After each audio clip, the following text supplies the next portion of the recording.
morning. Welcome to our Encouraging Truth series. We are so glad you're joining us today. First, if you want to know more about our ministry, go online to womensbiblestudy.com. There you can learn everything you want to know about us. We have lots and lots of different series, but this particular one, we just want you to wake up on Monday morning to have something encouraging that hopefully will get you through the week. So today I want to talk about this. This is our Encouraging Truth number 51. And it's this: you are the light in a dark world. The reason why I want to talk about this today is because as followers of Jesus, sometimes I think we forget that we have a huge responsibility. We have a responsibility to represent Jesus well. We have a responsibility to actually act like children of God. And this is why, because others are watching us. And we can tell people all we want that we're Christians, or they can see us going to church. But if we don't act like Christians around them, if we talk like unbelievers, if we drink like unbelievers, if we sleep around like unbelievers, then those people that are watching us, they will be completely and utterly turned off by our hypocrisy. Which is why we needed to be reminded of this, that we have a responsibility to represent Jesus well. The reason why I want to talk about this today is because we are living through the aftermath of the Ravi Zacharias story. Ravi was literally one of my all-time favorite apologists. He was one of my all-time favorite teachers. I always said he was probably one of the most brilliant biblical scholars this world has ever seen. I learned so much from him. I know I've used a lot of his stuff on our Bible studies. And when he died at 74 years old from cancer, I could not believe that God would take him home so early. I'm like, God, he has so many more years to teach Bible and help us grow in our faith. Ravi had this amazing reputation of having integrity. He had this amazing reputation of just loving Jesus and giving up his life for him. We saw that he spent more days a year away from home than he was at home because he was suffering from Jesus is what we kind of all thought. We just looked at him as someone who was all in, all in. He was all in to make sure people knew that Jesus was the only way to God. He pointed others to Christ alone. All of us that knew him, we knew he was leaving a lasting legacy, a lasting ministry, until it all came crashing down. And suddenly the truth began coming out. First, it was an allegation of sexual misconduct, and nobody would or could ever believe that about Ravi. Because this was Ravi. He was like a man filled with honor and integrity and honesty. And that's what we saw out of his life. So the allegations were kind of swept under the table. And then when he got cancer, his friends and colleagues gathered around him because they loved him. When he died, the Vice President of the United States, Mike Pence, spoke at his funeral. This man, we just knew generations to come would be so thankful to hear his past video archive, to learn the things that we knew while Ravi was alive. He was a light to a dark world until the day we realized he wasn't. That instead of being a light, we found out he actually was part of the darkness. Leonardo DiCaprio starred in a movie called Catch Me If You Can. It was about a guy who was a con artist, master of deception. He fooled people into believing he was a doctor, a co-pilot, a lawyer. And he was able to fool people for a while, but he had to keep running and running and running because eventually the truth would come out. Because here's what we know, it always does. What we learned from Ravi was there were lies, cover-ups, sexual abuse, religious abuse. He would use ministry, his power, to hurt women for his own selfish gain. And when it all came out after his death, it would not only destroy his reputation, his ministry, his legacy, but what he did had the possibility of hurting people for all eternity. People who truly needed Jesus but would never ever come to him because they saw the hypocrisy of Ravi Zacharias. What shocks us is that if someone like Ravi can claim to be in the light and yet live in such utter darkness, people will look around and say, what's the point? Christians are hypocrites. True faith evidently doesn't change lives, because it certainly didn't for Ravi. Now, for all of us who have been rocked to the core about Ravi, here's what I need to say. We have to remember that our faith is in Jesus. Our faith can never be in a pastor or teacher or somebody that we just respect so greatly. Because we all know pastors or teachers who have done things that they shouldn't. Most of us know pastors that have been, had the affair and they got caught. Some were addicted to porn, they got caught. Some were functioning alcoholics, they got caught. Some stole money from their churches, they were found out. But the worst part is when anybody does that, any pastor or teacher does something that just shakes us to the core of our being. The problem is a lot of times we let their indiscretions and their sin hurt our relationship with Jesus. But here's what the problem, we can't do that. What somebody else does should never ever affect our relationship with Jesus. Jesus died, rose from the dead for our sins. That's what our faith is based on Jesus, not on what a pastor or teacher does that we think that they shouldn't, which of course Ravi was just over the top. We had no idea this was going on. But pastors and teachers are humans and called to have a higher standard, but honestly, a lot of them fail. And they sin, but you know what? I sin, you sin, we all sin. Theirs is just a lot more public, which is very frightening because they forgot somewhere along the line that they were the ones that were supposed to be a light to a very dark world. So I want to move right now from the sin of a famous pastor to us, to our sin. Because Jesus says this about us if we claim to follow Christ. He says this in Matthew 5:14, "You are the light of the world. Like a city on a hilltop that cannot be hidden, no one lights a lamp and then puts it under a basket. Instead, a lamp is placed on a stand where it gives light to everyone in the house. In the same way, let your good deeds shine out for all to see so that everyone will praise your heavenly Father." What Jesus is saying to us is this: people are watching us. And knowing that people are watching us, we need to be a light. Because what we do and how we act, that is either going to point people to Jesus or completely away from him. When we moved into our new house, we went and met our next door neighbors. We took up books, we told them, about Bible study, and we did that because we always want them to know, if you have any questions about the Bible or something, please come talk to us. But one day, Rob and I got in a really big argument, and I was really mad at him. And so I started yelling at him. Now, our bedroom is on the side of the house where our neighbor is over there. And I started yelling over the top of my lungs, "I'm so angry with you." And then it dawned on me, I think the window was open. But even if the window hadn't been open, I'm pretty sure my neighbor would have heard it anyway. And I honestly, I just felt so crushed. Because I thought, you know what? If my neighbor heard that, he's going to be like, "Oh, you're a Bible teacher? Really? You're a hypocrite." Just like all those other Christians, people that say they're Christians. And I realized in that moment that I could have destroyed my chance to ever be a light again. I was laughing one day because Cheyenne came home and she said to Rob and Dusty, she goes, "Mom is scary when she gets mad." I go, "I'm not scary." And she goes, "No, you really are." And she goes, "Because you don't get mad a lot, but when you do, you really scare us." And I'm like, okay, that's perfect. But see, our job is not to point fingers at people like Ravi or point fingers at me because I yell at someone or whatever. Our job is to stop and ask God this. Psalms 139:23, "God, search me. Search me, O God, and know my heart, and test me, and know my anxious thoughts, and point out of anything in me that offends you, and lead me along the path of everlasting life." God, what's wrong with me?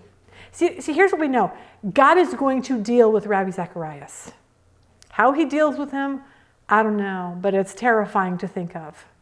Because teachers have such a higher standard, and he had such a higher standard to live by. I have no idea what that's going to look like for him. But for you and I, we need to say, God, what about me? What's wrong with me? See, we're responsible for being the light to those people around us. We're responsible for being the most loving and joyful and kind and peaceful and gracious and patient people. And we're supposed to be the most self-controlled. Because as a follower of Jesus, we have the Holy Spirit living within us. And he's changing us from the inside. He's changing us so that our lights can shine brighter and brighter in hopes that people will look to us to find Jesus.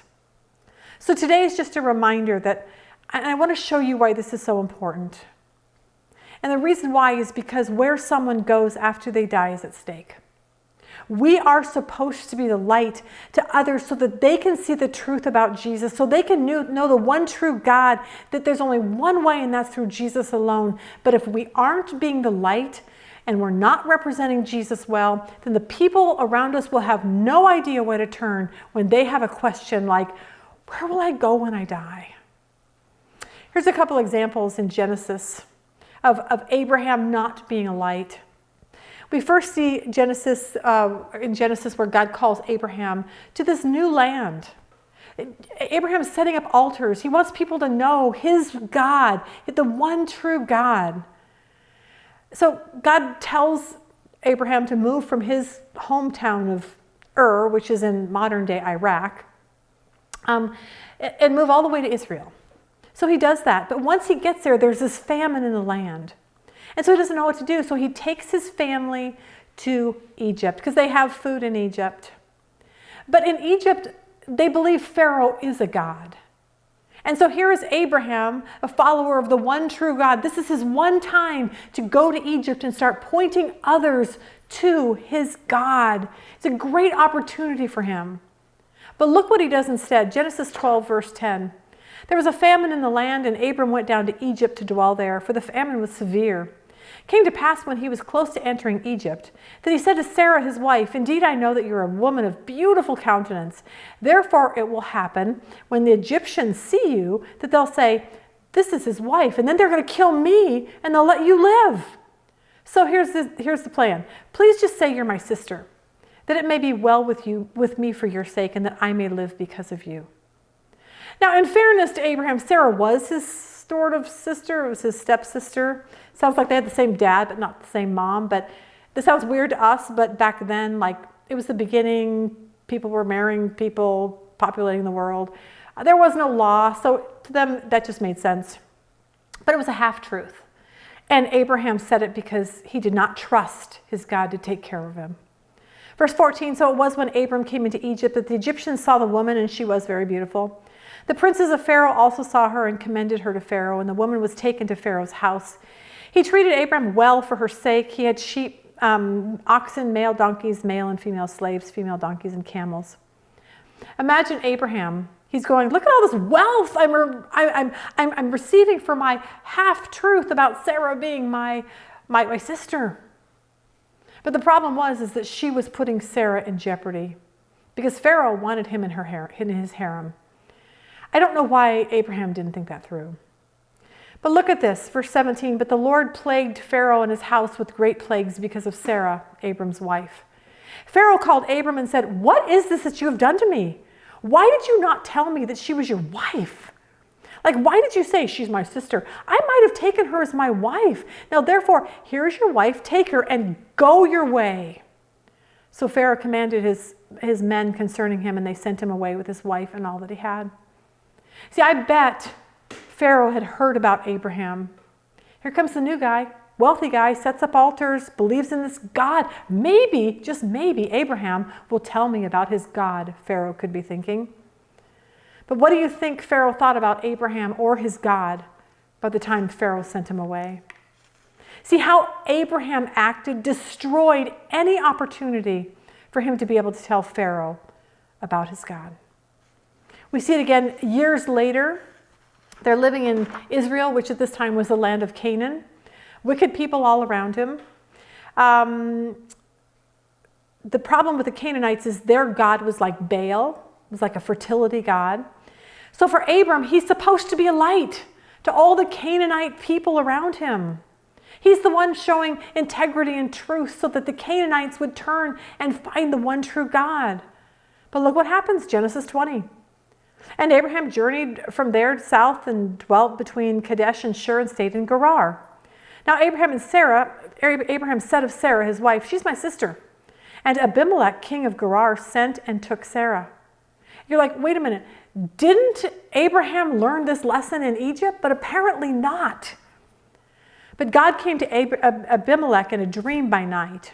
And he said to him, indeed, you are a dead man because of the woman whom you have taken, for she is a man's wife.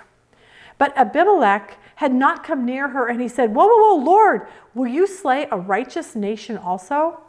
Did he not say, she's my sister? Didn't Abraham say, like, hey, I don't know that she's not his sister? She even said to herself, he's my brother. In the integrity of my heart and innocence of my hand, I have done this. In other words, what is wrong with your guy, God? What is wrong with your guy, Abraham, and your woman, Sarah? They lied to me. I'm innocent. He's the one with no integrity.